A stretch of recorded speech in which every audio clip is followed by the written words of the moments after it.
मूकं करोति वाचालं पंगुं लंघयते गिरिं यत्कृपातमहं वन्दे परिमानन्दमाधवम्। गुरुर्ब्रह्मा गुरुर्विष्णु गुरुर्देवो महेश्वरा गुरु साक्षात् परम ब्रह्म तस्मै श्री गुरुवे नमः।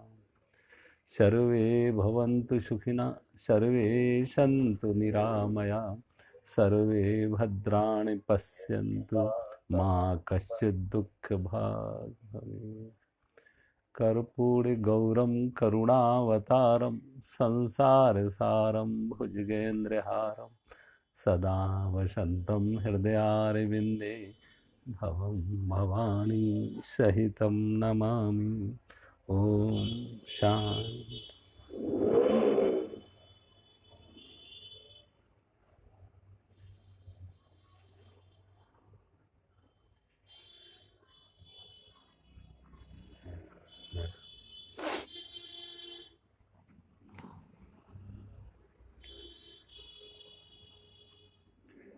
अध्याय 10 श्लोक नंबर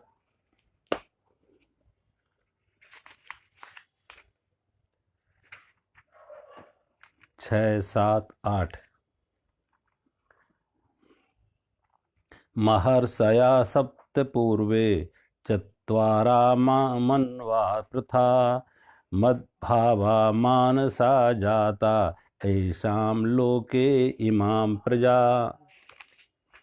भगवान कहते हैं, हे अर्जुन, 7 महर्षि जन, 4 उनसे भी पूर्व होने वाले सनकादि तथा स्वयंभू आदि 14 मनु, ये सब मुझ में भाव वाले सबके सब मेरे संकल्प से उत्पन्न हुए हैं और जिनकी संसार में यह संपूर्ण प्रजा है।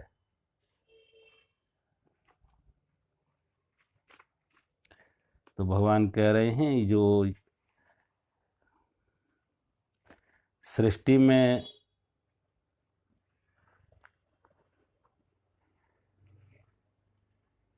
अब यहाँ पे भगवान दे रहे जो सप्त ऋषि हैं, सनकादि, सनक, सनंदन, सनातन, सनत कुमार, 4 ब्रह्मा के ये मानस पुत्र हैं।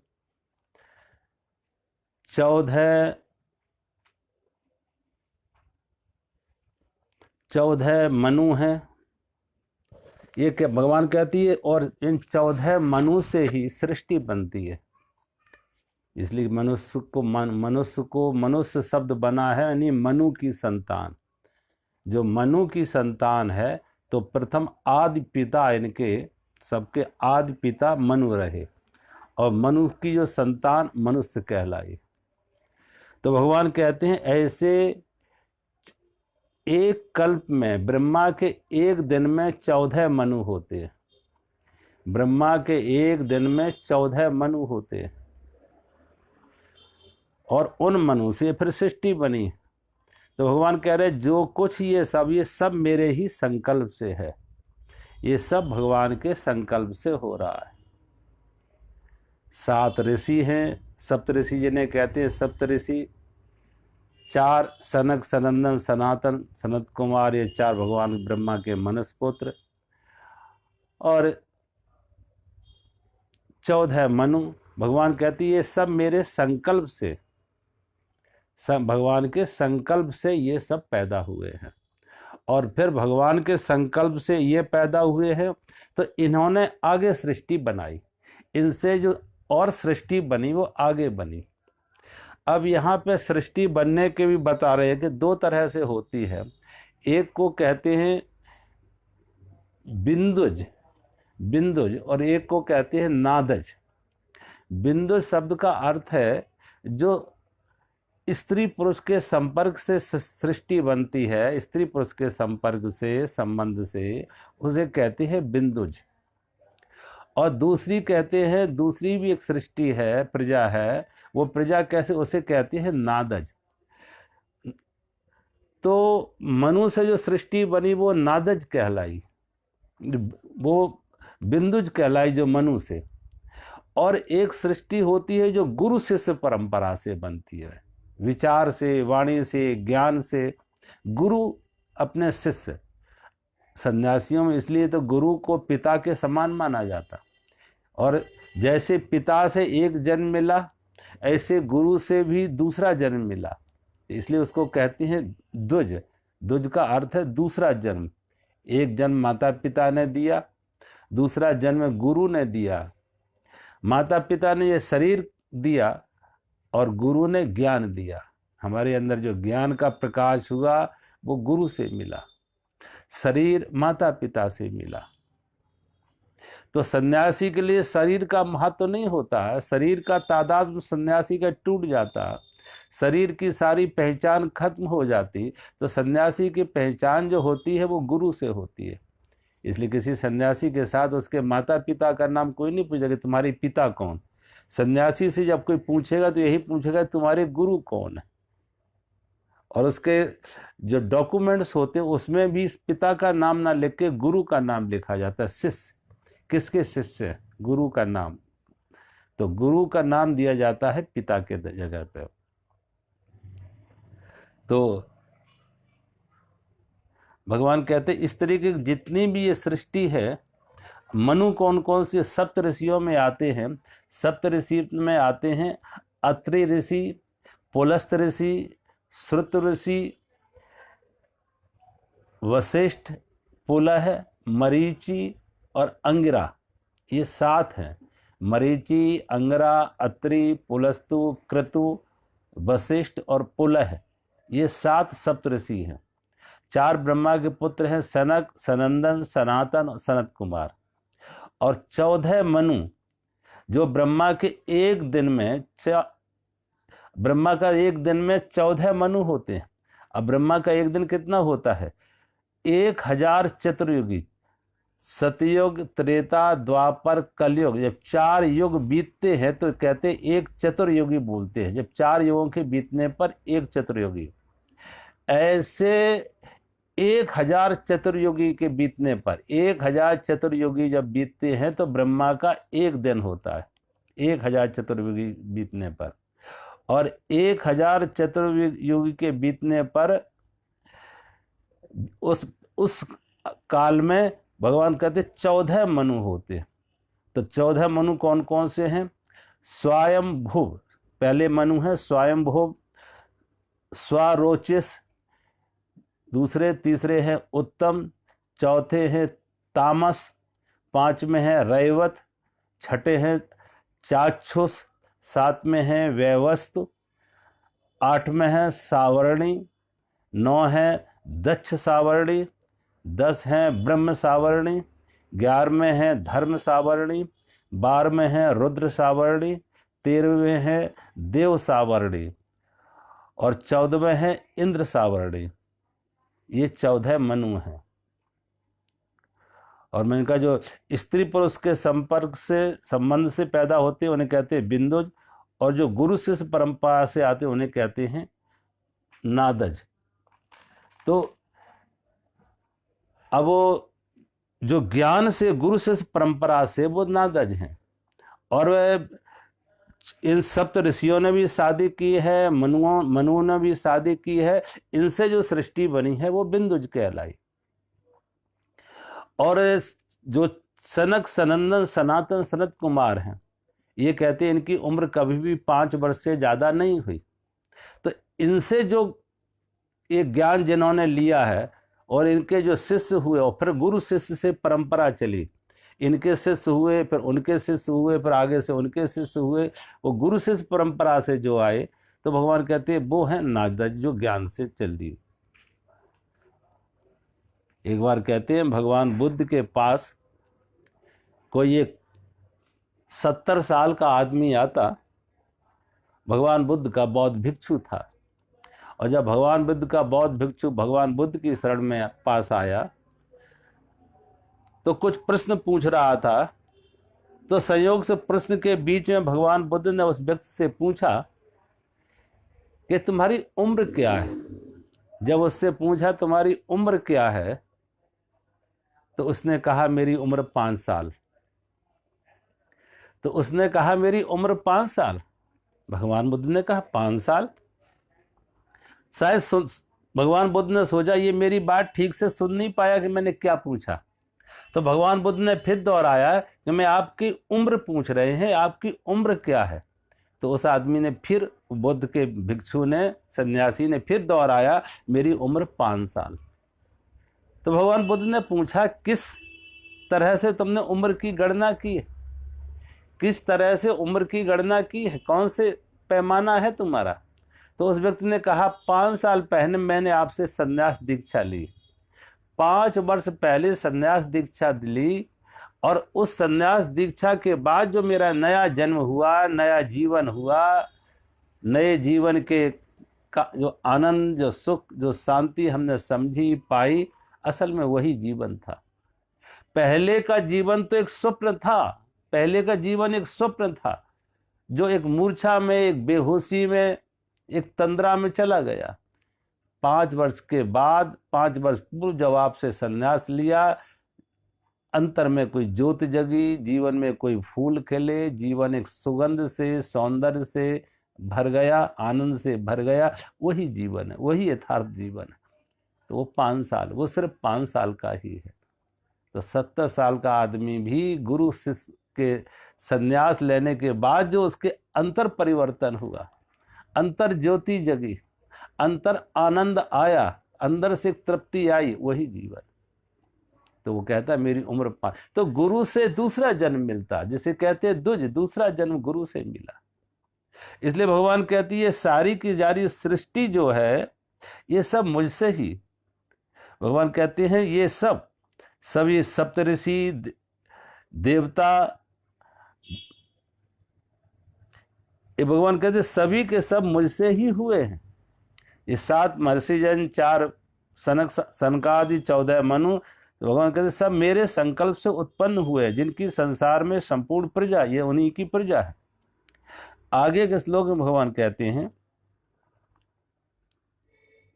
एताम विभूति योगम चा मम यो वेत्ति तत्वता सो अविकम्पेन योगेन युञ्जते न अत्र संशया।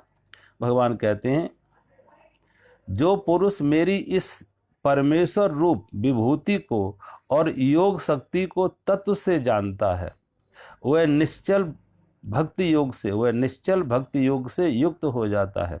इसमें कुछ भी संशय नहीं है, इसमें कुछ भी संशय नहीं। भगवान 2 बातें कह रहे, क्या संशय। भगवान कहते हैं मेरी निश्चल भक्ति योग से युक्त हो जाता है। कौन हो जाता है? 2 बातें कही। एक भगवान कह रहे जो मेरी इस परम ऐश्वर्य रूप विभूति को और योग शक्ति को तत्व से जान लेता, जो तत्व से जान लेता है कि भगवान की योग शक्ति को और भगवान के ऐश्वर्य को। यहाँ ऐश्वर्य देखो, भगवान का एक को हम ईश्वर कहते हैं, और ईश्वर शब्द का अर्थ है ऐश्वर्यवान, ऐश्वर्यवान। अब सारी सृष्टि में जो ऐश्वर्य दिख रहा है, जहां जहां कोई विशिष्टता दिख रही है, एक फूल, जब एक छोटा सा नन्हा बीज, छोटा सा बीज, फूल का बीज जब खिलता है फूल बनके, तो उस बीज का ऐश्वर्य है कि अपनी संपूर्ण संभावना में प्रकट हो गया। संपूर्ण प्रभुता, जो संभावना उसकी थी, ऐश्वर्य था जो उसके अंदर छिपा था, वो प्रकट हो गया। तो एक बीज का फूल के रूप में प्रकट होना, ये उसकी जो संभावना निहित थी वो प्रकट हो गई, ये ऐश्वर्य है।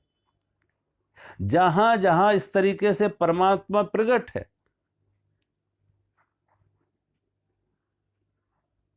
तो जो ऐश्वर्य भगवान कहते हैं, वो ऐश्वर्य जहां जहां भी है वो सब भगवान का है। सूर्य में ज्योति है तो परमात्मा का, जो वो ऐश्वर्य है वो परमात्मा का है। चंद्रमा में शीतलता है वो परमात्मा की है। सागर में जो व्यापकता है, गहराई है, वो परमात्मा की है। आकाश में जो व्यापकता है वो परमात्मा की है। पानी में, जल में जो शीतलता है वो परमात्मा की है। जहां जहां कोई ऐश्वर्य है वो सब सारा का सारा ऐश्वर्य परमात्मा का है। देखो ये एक बल्ब है, लेकिन बल्ब से प्रकाश हो रहा है, ये बल्ब का ऐश्वर्य है। बल्ब से प्रकाश हो रहा है, ये बल्ब का ऐश्वर्य है। पंखे से हवा आ रही है, पंखे का ऐश्वर्य है। एक कूलर से ठंडी आ रही है, एसी से ठंडी आ रही है, उस कूलर का ऐश्वर्य है। फ्रिज से ठंडी आ रही है, फ्रिज का ऐश्वर्य है। हीटर से हीट आ रही है, गर्मी आ रही है, हीटर का ऐश्वर्य है। लेकिन ये सारे के सारे ऐश्वर्य का जो मूल स्रोत है, इन सभी ऐश्वर्य का जो मूल स्रोत है, मूल जो कारण है, वो कौन है? एक विद्युत ऊर्जा, इलेक्ट्रिक एनर्जी। इलेक्ट्रिक एनर्जी, क्योंकि एक अगर इलेक्ट्रिक एनर्जी ना हो तो पंखे से हवा भी ना हो, बल्ब से रोशनी भी ना हो, हीटर से गर्माहट भी ना हो, फ्रिज में ठंडी भी ना हो, टेलीविजन के ऊपर जो चित्र आ रहे हैं वो नहीं बनेंगे। ऐश्वर्य वो उपकरण अपना अपना ऐश्वर्य प्रकट कर रहे हैं, लेकिन उन प्रकट करने के उन उपकरणों के पीछे ऊर्जा किसकी है? मूल स्रोत क्या है? वो है विद्युत ऊर्जा, इलेक्ट्रिक एनर्जी। ऐसे ही सारी सृष्टि में जहां जहां जो भी ऐश्वर्य है, वो सारा का सारा ऐश्वर्य परमात्मा का है। जो जो प्रकट हो रहा है, जो विभूति प्रकट हो रही है, जो ऐश्वर्य प्रकट हो रहा है, वो परमात्मा का है। एक सोचो, एक सोने के आभूषण, सोना है, और सोने के कितने सुंदर सुंदर आभूषण बनते हैं। कितने सुंदर सुंदर आभूषण बनते हैं, जो कितने आकर्षक होते हैं, कितने मनमोहक होते हैं, कितने मोहक होते हैं, कितने आकर्षक होते हैं, कितने सुंदर होते हैं। लेकिन जो आभूषणों का सुंदरता है, आभूषणों का जो आकर्षण है, वो किसका है? उसमें कोई मूल चीज है तो सोना है। उसका मूल स्रोत कोई है, मूल कारण है, वो सोना है। एक सोना हटा लो तो आभूषण ही ना होगा, और आभूषण नहीं है तो सुंदरता कहाँ है? उस आभूषण में सुंदरता है। क्यों? क्योंकि सोना है। सोना उसका मूल स्रोत है, सोना उसका मूल कारण है। तो भगवान कह सकते, सोना कह सकता है कि सभी आभूषण, जितने भी आभूषण हैं, इन सभी आभूषणों का जो ऐश्वर्य है, उसका कारण मैं हूं, उसका कारण मैं हूं। तो इस दृष्टि जगत में जहां जहां ऐश्वर्य है, सोचो, एक आदमी ने आज इतना कुछ विज्ञान टेक्नोलॉजी खड़ी की है, इतनी ज्यादा वैज्ञानिक, आज आदमी चंद्रमा पर पहुंच गया। पक्षी उड़ते थे, अब आदमी आकाश में उड़ने लगा, और पक्षी अकेला अकेला उड़ता है, आदमी एक साथ हजारों हजारों एक साथ हवाई जहाजों में उड़ रहे हैं। मछलियां तैरती थी जल के ऊपर, आदमी हजारों हजारों आदमी एक साथ जल के ऊपर यात्रा कर रहे हैं। कभी बहुत तीव्र गति वाले पशु बहुत तेज चलते थे, बहुत तेज दौड़ते थे, आज आदमी के पास उससे भी गति वाले वाहन आ गए, उससे भी ज्यादा तीव्र गति वाले वाहन आ गए। सोचो, अब ये जो मनुष्य ने इतना ऐश्वर्य प्रकट किया है, मनुष्य ने अपनी बुद्धि से, विवेक से इतना जो ऐश्वर्य प्रकट किया है, इस ऐश्वर्य के पीछे कारण कौन है? मनुष्य को कारण कहेंगे? सोचो, क्या मनुष्य कारण है?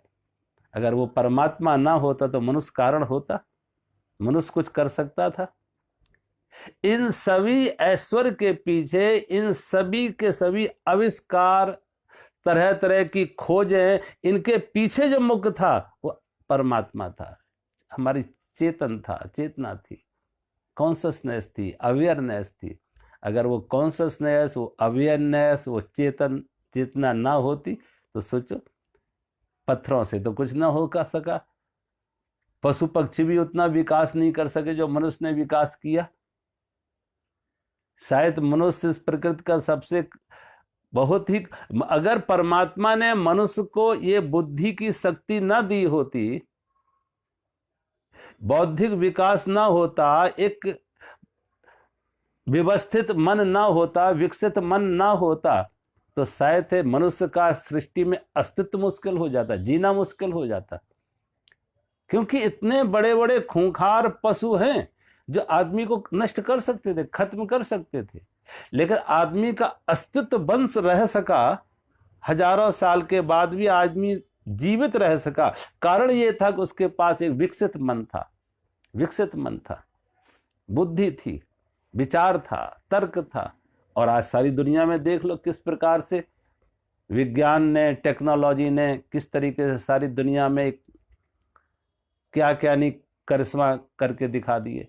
सोचो, अब ये जो आदमी का ऐश्वर्य नहीं है, ये ऐश्वर्य भी किसका है? परमात्मा का। ये ऐश्वर्य परमात्मा का है। अगर परमात्मा ने वो ऐश्वर्य शक्ति ना दी होती, विवेक ना दिया होता, चेतना ना दी होती, तो कुछ संभव हो सकता था? सोचो, फलों में देखो, वृक्षों में देखो, वृक्ष कितने सुंदर सुंदर फल उगाते। एक साधारण सा बीज डाला जाता जमीन में और उससे कितने सुंदर सुंदर फल आ जाते। मैं कल कह रहा था, अनार का फल देखो कैसे दाने से दाने कैसे संभाले हुए। और कोई भी फल, अब वृक्ष का ऐश्वर्य क्या है? फल। वो फल आया, वो उसका ऐश्वर्य है कि कैसे सुंदर सुंदर फल एक साधारण से बीज में, और कैसे सुंदर सुंदर फल आ गए। वो अनार हो, आम हो, अमरूद हो, सेब हो, कोई भी हो, कोई भी फल हो, कोई भी, कितने तरह के फूल, सोचो, कितने तरह के पक्षी, कितने तरह के पक्षी। अब देखो मोर को, नाचते हुए मोर को कभी देखो, कितने सुंदर ढंग से उसको सजाया गया है, कितने सुंदर ढंग से उसके पंखों पर रंग किया गया है, कितना सुंदर ढंग से उसको सजाया गया। अब ये सुंदरता, ये ऐश्वर्य किसका है? किसने सजाया? सोचो, कोयल बोलती है, ये किसकी आवाज है? ये किसका की आवाज है? सोचो। तो ये जो चारों तरफ इस दृश्य जगत में जो जो जहां जहां जो ऐश्वर्य दिख रहा है, भगवान कहते वो सारा का सारा ऐश्वर्य परमात्मा का है। सभी ऐश्वर्य का मूल कारण परमात्मा है। अगर एक परमात्मा की सत्ता ना होती तो क्या ये ऐश्वर्य प्रकट होता? ये ऐश्वर्य प्रकट होता? एक पत्थर पड़ा है, पत्थर है अभी तक, लेकिन उस पत्थर से एक मूर्तिकार मूर्ति बना लेता। पत्थर तो कोई सुंदरता उस पत्थर में नहीं है, कोई आकर्षण उस पत्थर में नहीं है, लेकिन वही मूर्तिकार उस पत्थर से एक सुंदर आकृति बना देता, एक मूर्ति बना देता। तो पत्थर का ऐश्वर्य वो मूर्ति बन जाना। अब वो जो मूर्ति बनी है पत्थर से ही तो बनी है, लेकिन उस मूर्तिकार ने अपनी छेनी हथौड़ी से एक सुंदर रूप दे दिया। वो भी ऐश्वर्य है, वो भी परमात्मा का ऐश्वर्य है। तो भगवान कहते जहां जहां ऐश्वर्य है, हाथी में बल है वो परमात्मा का, हाथी का जो बल का ऐश्वर्य है वो परमात्मा का। सिंह की जो शक्ति है, वो सिंह का जो ऐश्वर्य है वो परमात्मा का ऐश्वर्य है। सारी सृष्टि में जहां जहां इस तरीके से कोई ऐश्वर्य प्रकट हो रहा है, वो सभी ऐश्वर्य के पीछे मूल स्रोत जो है, मूल कारण जो है वो परमात्मा है। वो मूल कारण परमात्मा, मूल स्रोत परमात्मा है। एक मिट्टी से आदमी कुम्हार कितने तरह की चित्र बना देता, कितनी मूर्तियां बना देता, बर्तन बना देता, कितने तरह तरह के बर्तन कर, तरह तरह की मूर्तियां एक मिट्टी से। लेकिन वो मूर्तियां अनेक होंगी, बर्तन अनेक होंगे, लेकिन सब में मिट्टी व्याप्त होगी, सभी में मिट्टी व्याप्त होगी, एक ही मिट्टी से होंगे। ऐसे भगवान कह रहे संपूर्ण जगत में सारी सृष्टि में जहां जहां ये ऐश्वर्य प्रकट हो रहा, भगवान कहते वो सारा का सारा ऐश्वर्य ईश्वर का आस, इसलिए हम उसे ईश्वर कहते हैं। ईश्वर का अर्थ है जो ऐश्वर्यवान है, और ईश्वर का अर्थ है कि सारा का सारा ऐश्वर्य ये ईश्वर का है। ईश्वर ऐश्वर्य से ईश्वर बना, जो ऐश्वर्य दिख रहा है ये सारा का सारा उस ईश्वर का खेल है, वो मालिक है, उससे ये ऐश्वर्य प्रकट हुआ।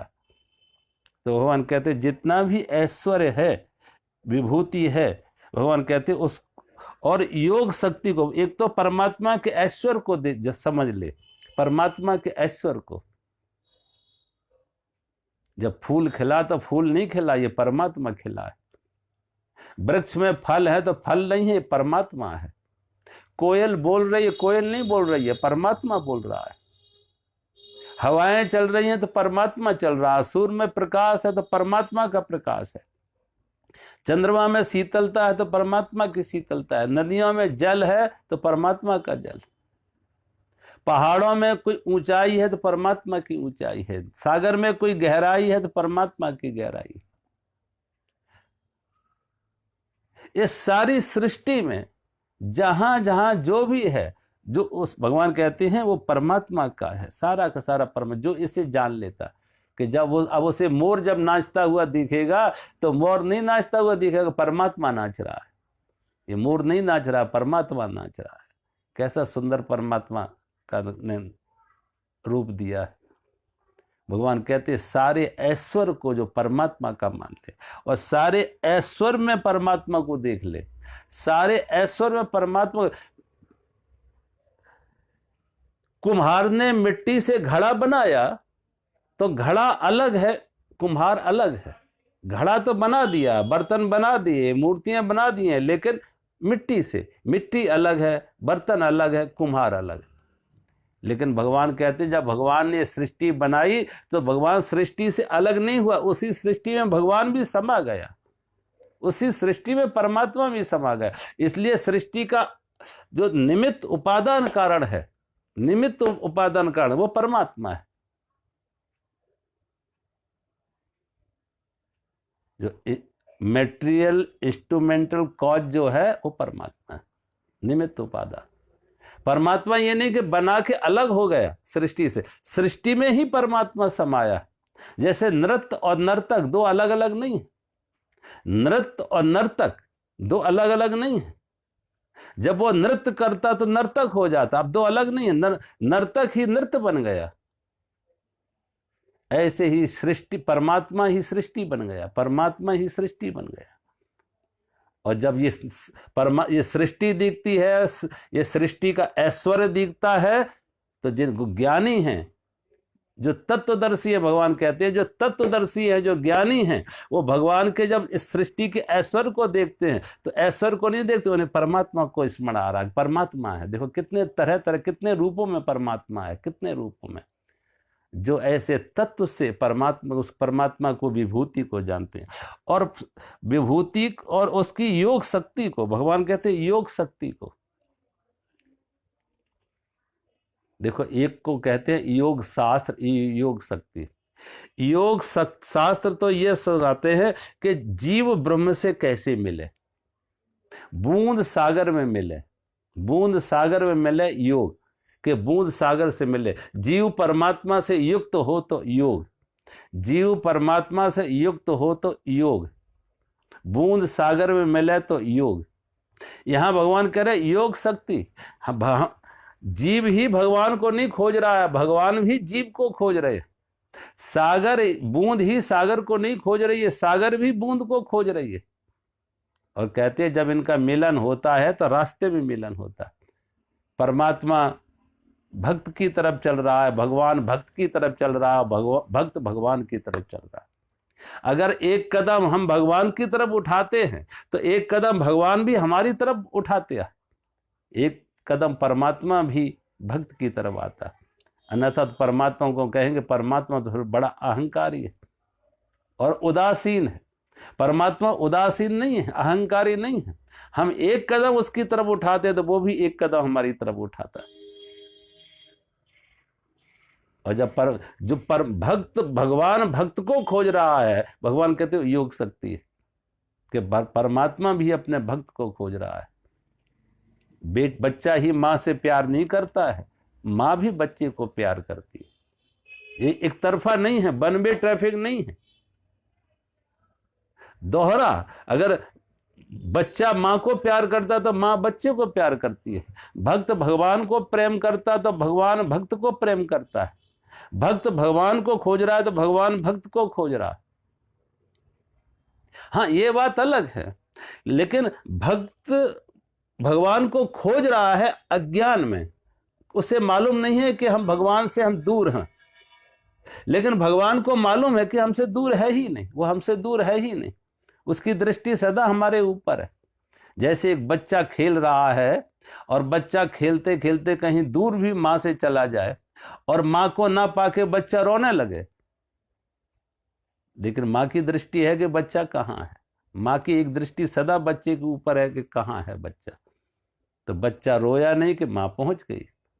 बच्चे को कोई चोट ना लग जाए, सब कुछ काम करते हुए माँ की एक दृष्टि बच्चे के ऊपर टिकी हुई कि बच्चा कहाँ है, क्या कर रहा है। माँ की आंख से कभी बच्चा ओझल नहीं होता। ऐसे ही हम परमात्मा की आंख से कभी ओझल नहीं होते। परमात्मा की आंख से हम ओझल नहीं होते, लेकिन भगवान कहते हैं तुम एक कदम चलोगे तो एक कदम हम चलेंगे, क्योंकि हमारी तरफ से निमंत्रण तो हो उस परमात्मा के लिए, हमारी कोई मांग तो हो, हमारी कोई पुकार तो हो उसके लिए। वो आ भी जाए और हमारी पुकार ना हो, अगर वो आ भी जाए और हमारी पुकार ना हो, हमारी मांग ना हो, तो हम पहचानेंगे भी नहीं, तो हम पहचानेंगे भी नहीं। इसलिए भगवान कहते तुम्हारी पुकार उठे, तुम्हारी मांग हो, तुम एक कदम उस दिशा में बढ़ाओ। और जब हम एक कदम बढ़ाते तो परमात्मा भी हमारी तरफ बढ़ रहा है। तो भगवान कहते वो हमारी योग शक्ति, जो हमारी योग शक्ति को तत्व से जानता है, तत्व से जानता है। देखो, एक अंधा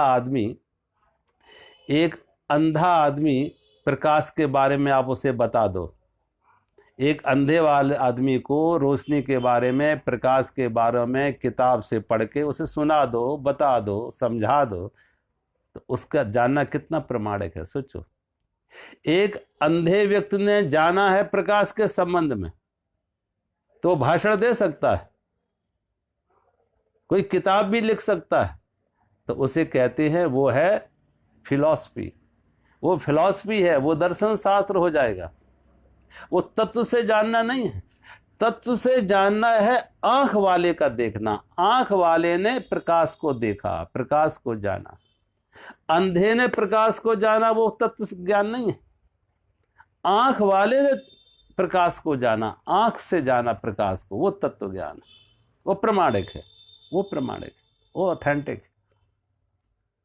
तो भगवान कहते हैं जो मुझे तत्व से जानते हैं, अनुभव से जानता है, जो परमात्मा को अनुभव से जानता, तत्व से जानता, और जो तत्व से जानता, अनुभव से जानता, भगवान कहते हैं उसके फिर विचलित होने का कोई कारण नहीं।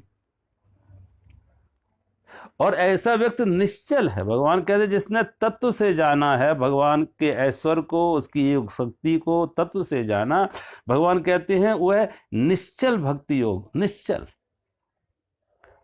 वो निश्चल भक्ति, उसकी भक्ति चलायमान नहीं है, चलायमान नहीं है, कंपित नहीं है, ठहरी हुई है, दृढ़ है, मजबूत है, कंपित नहीं है।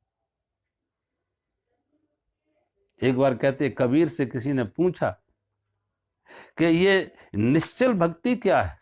निश्चल भक्ति, कबीर से पूछा निश्चल भक्ति क्या है, तो कहते हैं कबीर ने इशारा करके कहा कि देखो ये गांव की स्त्रियां, ये गांव की स्त्रियां सिर पर पानी लेके आ रही हैं। ये गांव की स्त्रियां सिर पर पानी लेके आ रही है, सिर पर घड़े रखे हुए, इनके सिर पर घड़े रखे हुए, लेकिन हाथ से घड़े पकड़े नहीं है।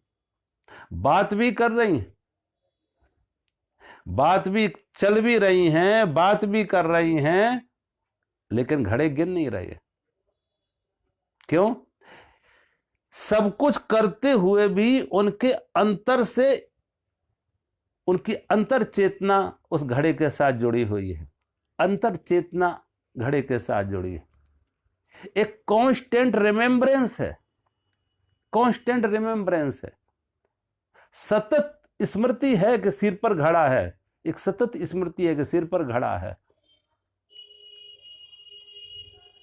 बात भी कर रहे हैं, चल भी रहे हैं, घड़े को हाथ से पकड़े भी नहीं हैं, लेकिन एक अंतर मन जुड़ा हुआ है घड़े के साथ, चेतना जुड़ी हुई है घड़े के साथ कि सिर पर घड़ा है और घड़ा गिर ना जाए। इसी को कहती है अजप अजाप है, इसी को कबीर कहते सुरति। ये अकम्पेन मन है, भगवान कहते अकम्पेन, अभिकम्पेन, अभिकम्पेन निश्चल। जब ऐसी इस तत्व से जो व्यक्ति जान जाता है, उस जिसने तत्व से जानना उसका निश्चय दृढ़ हो जाता है। अंधे आदमी ने रोशनी के बारे में जाना है तो आज जाना है, कल भ्रांति कोई खड़ा कर सकता है और अच्छे तर्क देके।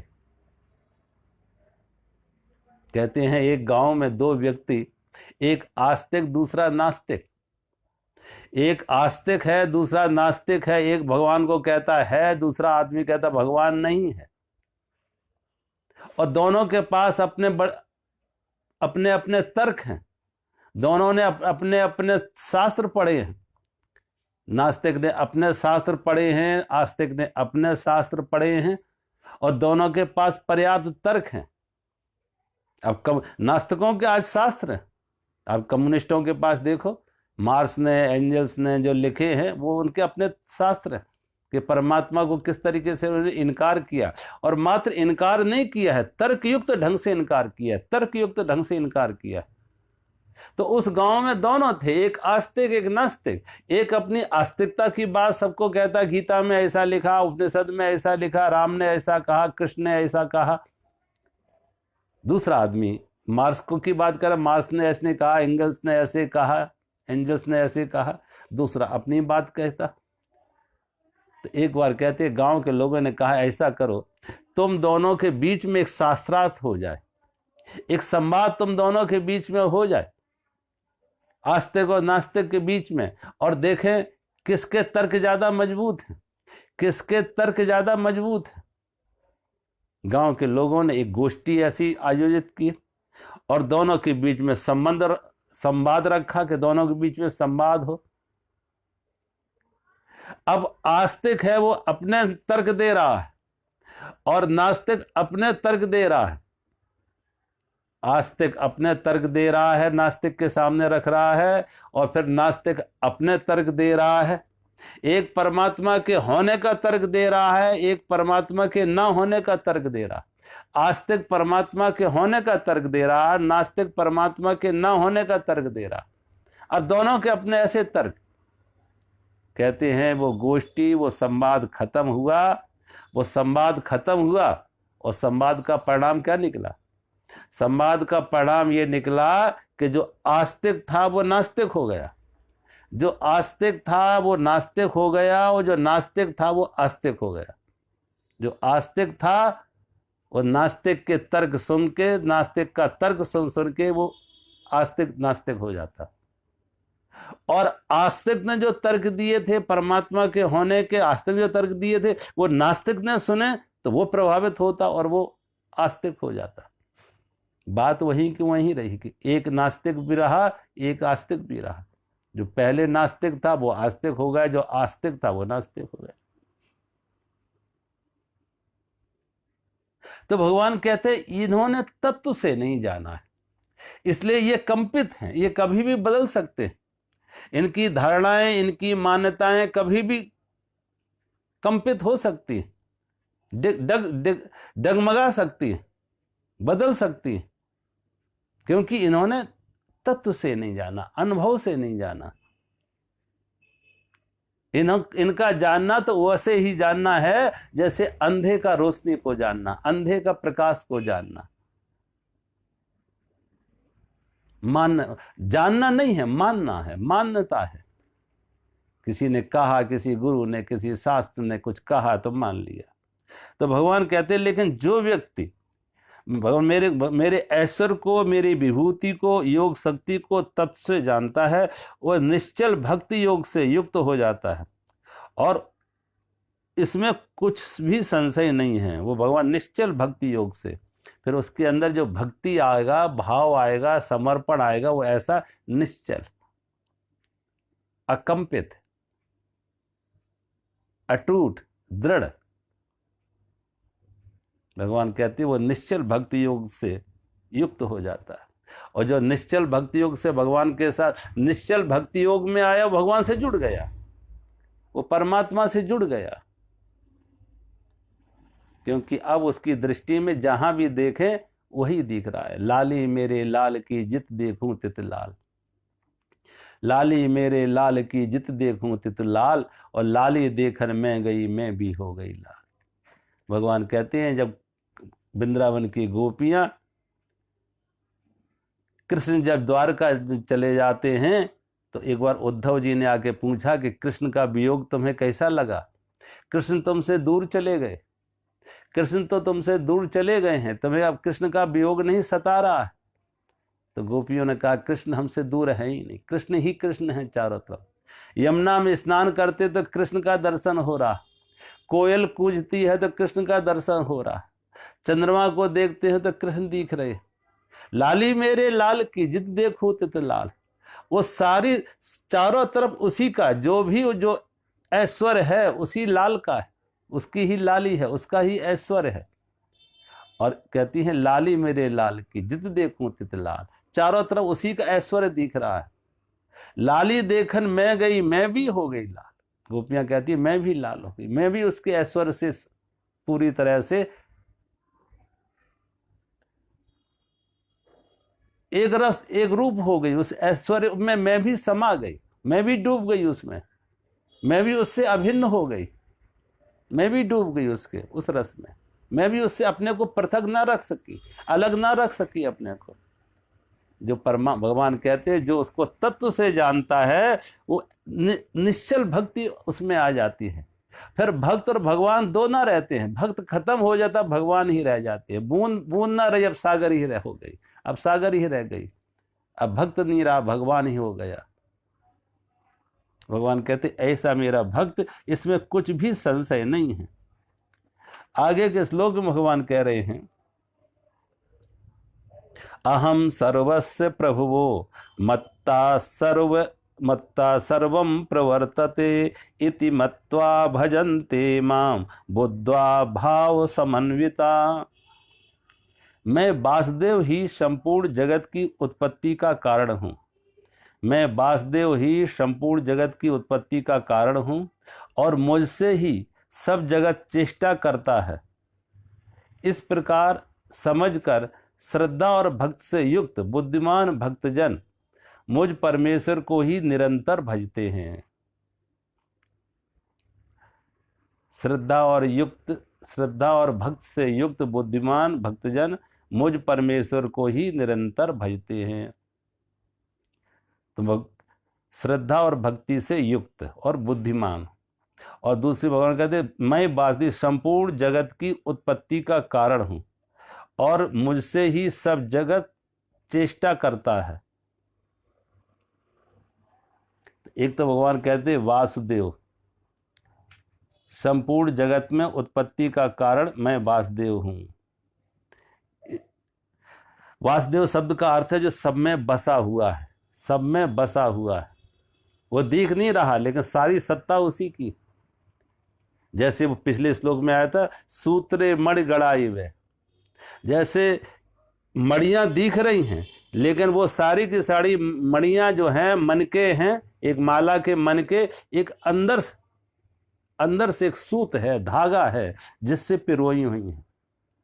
मणियां तो बिखर जाएं, मनके तो बिखर जाएं, लेकिन वो सारे मनके सारे मणियां एकजुट हैं। क्यों? कि उनके अंदर से एक धागा है। सूत्रे मणि गड़ाई वे, एक सूत्र है, एक धागा है, उस सूत्र से वो जुड़ी हुई है। ऐसे ही भगवान कहते पिछले कि जितने जितने रूप दिख रहे हैं, जितना जितना ऐश्वर्य दिख रहा है, जो जो सृष्टि में दिख रहा है, ये सब वासुदेव है, ये सब वासुदेव है।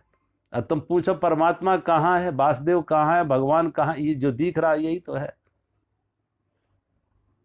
कोई अगर आभूषण दिख रहा है तो सोना दिख रहा है, अगर आभूषण दिख रहा तो सोना दिख रहा, अगर लहर दिख रही है तो सागर दिख रहा है, अगर परमात्मा का ये ऐश्वर्य दिख रहा है तो परमात्मा दिख रहा है। तो जो परमात्मा इससे अलग तो नहीं है, परमात्मा इससे भिन्न तो नहीं है। तो भगवान कहते इस संपूर्ण जगत को, उत्पत्ति का कारण, जगत की उत्पत्ति स्थिति लय कारण परमात्मा। जगत नहीं था, परमात्मा था। जगत शब्द का अर्थ है, जगत मानी जायते गच्छति ता तिष्ठति। जा माने जायते, गा माने गच्छति, ता माने तिष्ठति। जन्म हुआ, मृत्यु हुई, लेकिन बीच में थोड़े समय में तिष्ठति, जो दिख रहा है। परमात्मा से सृष्टि प्रकट हुई, उत्पत्ति स्थिति और लय। सागर से लहर बनी है और विलय। थोड़े समय के लिए जो बीच में स्थिति है वो भी परमात्मा से। तो भगवान कहते हैं इस सारी की सारी सृष्टि का जो उत्पत्ति स्थिति लय का जो एकमात्र कोई कारण है तो परमात्मा है, वो परमात्मा है। परमात्मा से अलग न सृष्टि की उत्पत्ति हो सकती है, न स्थिति है, न लय है। सागर नहीं, लहर नहीं बनी थी तब सागर था, लहर बन गई तब भी सागर, लहर मिटी तब भी सागर। आभूषण नहीं बने थे तब भी सोना था, आभूषण बन गए तब भी सोना है। आभूषण बिगड़ गया, टूट गया तो फिर भी सोना। सोने में कोई कमी नहीं है, सोना सोना रहा, क्योंकि उसका कारण क्या है, मूल कारण जो है, मूल स्रोत है आभूषण का, वो सोना है। लहरों का मूल स्रोत कारण जो है वो सागर है। ऐसे संपूर्ण जगत का, जो संपूर्ण जगत जो दृश्यमान है, दृष्टिगत है, इस संपूर्ण जगत का जो कारण है उत्पत्ति स्थिति लय का, भगवान कहते वो मैं हूं, वो परमात्मा, वो वासुदेव है।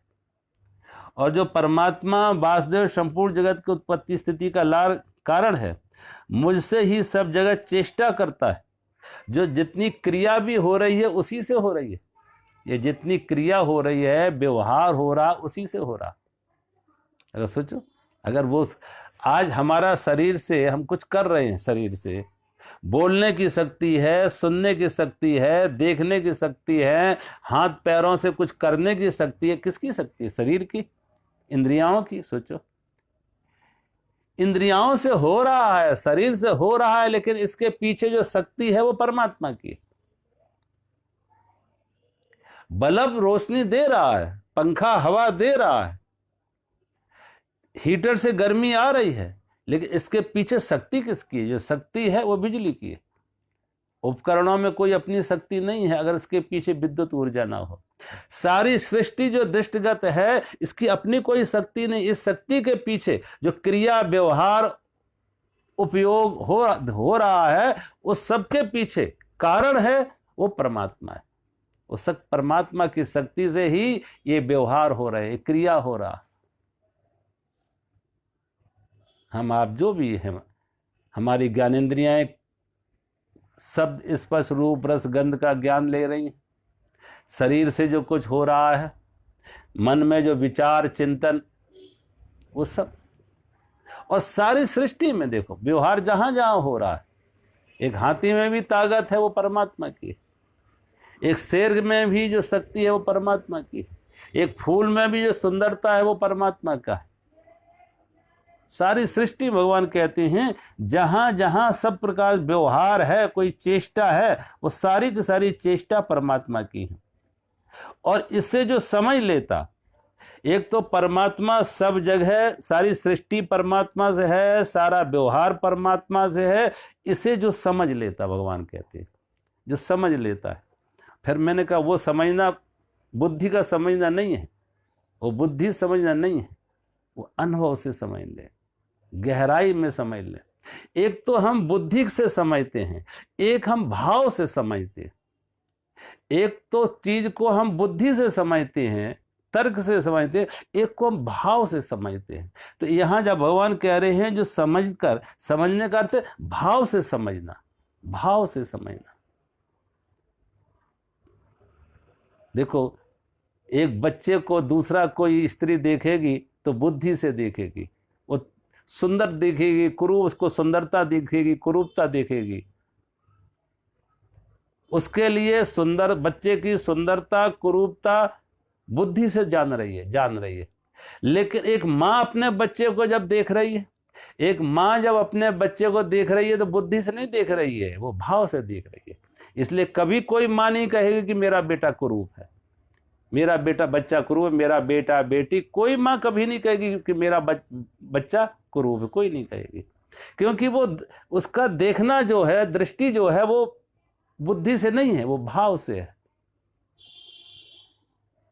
जब हम भाव से देखते हैं, भगवान कहते हैं भाव से समझते हैं, वो समझते हैं। वहां बुद्धि नहीं, तर्क नहीं, भाव जरा गहरे में जाता है। बुद्धि ऊपर ऊपर से देखती है, बुद्धि ऊपर ऊपर से देखती है और भाव गहराई में देखता है। और भाव का संबंध अंदर से जुड़ा है, अंदर से जुड़ा है। तो भगवान कहते हैं जो भाव से भगवान को समझते हैं, और उनमें भाव जब होगा तो श्रद्धा और भक्ति से युक्त होगा। भाव है तो श्रद्धा और भक्ति से युक्त, श्रद्धा और भक्ति से युक्त। क्योंकि भाव है तो भक्ति है, बिना भाव के भक्ति नहीं होती है। भाव है तो भक्ति है, और भाव है तो श्रद्धा है, भाव है तो श्रद्धा है। श्रद्धा से भाव बना, भाव से श्रद्धा बना, दोनों परस्पर। भाव से श्रद्धा बना, श्रद्धा से भाव बना। मां को अपने बच्चे में भाव है, और बच्चे को भी अपनी मां में श्रद्धा है, बच्चे को भी अपनी मां में श्रद्धा है। दोनों एक दूसरे के पूरक हैं। और भगवान कहते हैं जो श्रद्धा और भाव से भगवान को समझते हैं और बुद्धिमान भक्तजन मुझ परमेश्वर को निरंतर भजते हैं। बुद्धिमान भक्तजन, बुद्धिमान भक्तजन, भगवान कहते हैं बुद्धिमान। बुद्धिमान का अर्थ है कि अभी तक जो बुद्धि का उपयोग कर रहे थे संसार के लिए, पदार्थ के लिए, अब वो बुद्धि का उपयोग हो रहा परमात्मा के लिए। बुधा, बुधा का अर्थ है अनुभव से जानना, तर्क से नहीं, विवेक से, मात्र तर्क से नहीं, काट छांट से नहीं, अनुभव से जानना। जब व्यक्ति अनुभव से जानता है तो भगवान कहते हैं वो अनुभव में कभी अंतर नहीं आता।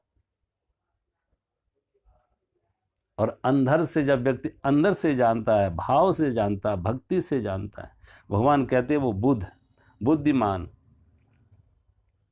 बुद्धिमान महात्मा भक्तजन।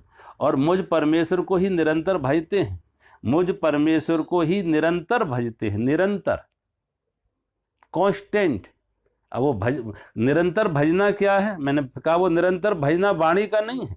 ये नहीं कि कोई बार बार राम राम राम राम राम राम कहे, कृष्ण कृष्ण ना। देखो राम राम कहने में भी बीच में जगह छूट जाएगी।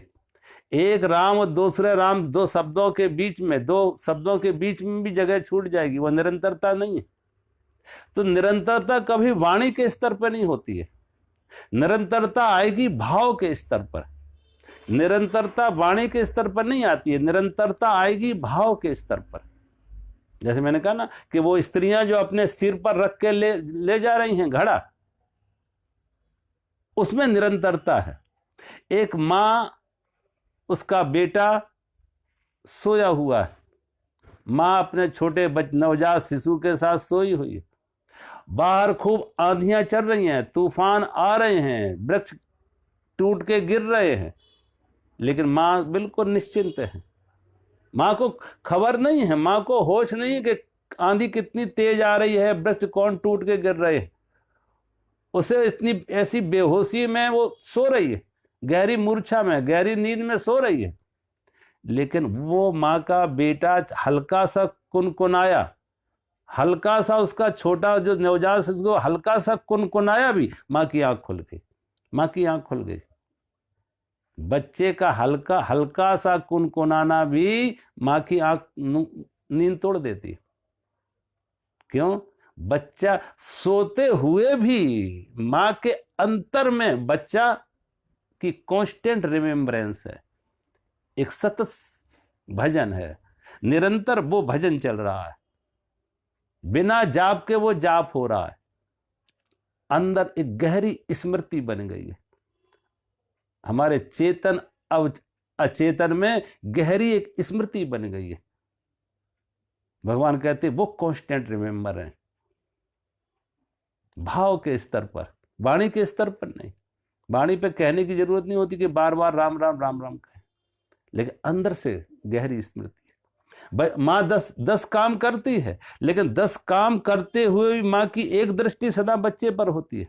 माँ के कान बच्चे पर होते हैं कि बच्चे ने हल्का सा भी कहीं कोई आवाज हुई तो माँ दौड़ी, क्योंकि तुरंत और किसी को नहीं सुनाएगी कि बच्चे का रोना कुछ, माँ को सुनाई पड़ेगा कि बच्चा रोया।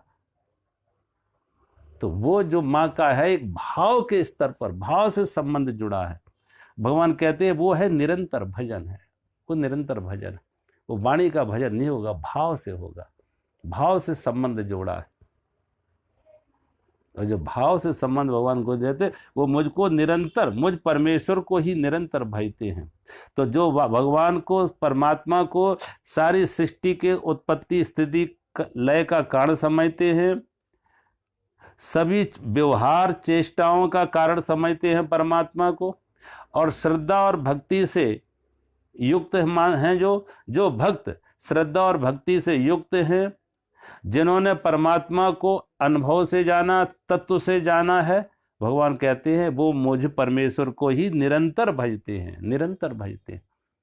ऐसे व्यक्ति परमात्मा से कभी उनकी दूरी है ही नहीं, निरंतर भजते हैं। नहीं, भाव के स्तर पर वो परमात्मा से पूरी तरह से जुड़े हैं। और बात मुख्य भाव की है।